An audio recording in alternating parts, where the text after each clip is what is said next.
Namasté Sadhguru. Je m'appelle Dipesh, je viens du Kerala. J'ai lu des livres, presque une centaine de livres sur la spiritualité. J'aime parler de spiritualité, j'aime philosopher sur la spiritualité, sur le bouddhisme, l'anapanasati yoga, tout. Mais quand il s'agit de pratiquer, je remets ça à plus tard. Comment éviter la paresse?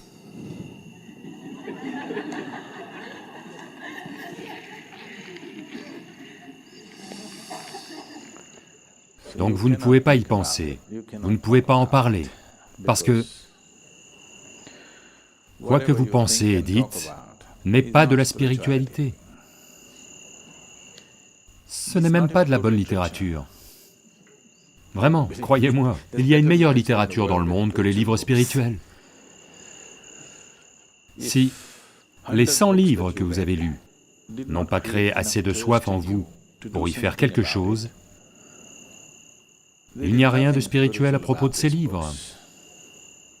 Si ça crée un désir tel en vous que vous ne puissiez pas vous empêcher d'y faire quelque chose, alors ce livre est bien.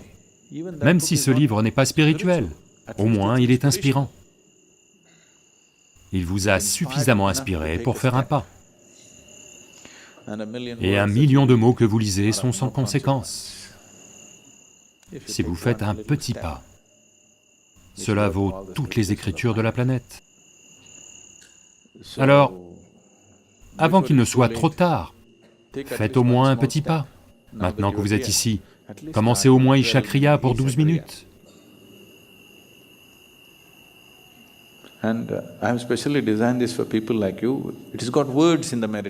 Et j'ai conçu cela spécialement pour des gens comme vous.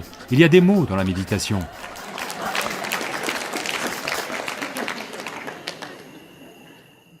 Parce que ceux qui vivent de mots, ceux qui se nourrissent de mots, sans mots, ils ne peuvent pas vivre, vous savez. Il y a assez de belles choses sur cette planète et dans cette existence. Si vous prêtiez suffisamment attention, vous deviendrez sans mots.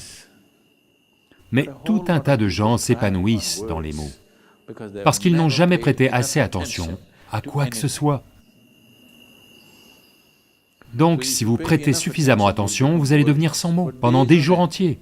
Quand j'étais un petit garçon, je ne disais pas un mot, parce que qu'y a-t-il à dire? Vous ne pouvez pas absorber le monde autour de vous, c'est trop. Ces 2 yeux et ces 5 sens ne suffisent pas à saisir, ils ne vous donnent presque aucun sens.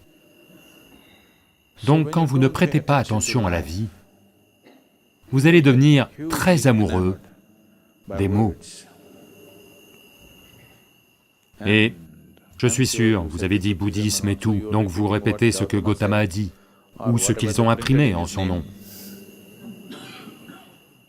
Oui, parce que si je dis quelque chose aujourd'hui, d'ici demain matin, ça devient 100 versions différentes. Si Gautama a parlé, pauvre homme, il y a 2500 ans, tout ce qu'ils ont dû dire en son nom, ils ont dit trop de choses qui ne sont pas ces mots. Et c'est pourquoi ça devient un isme.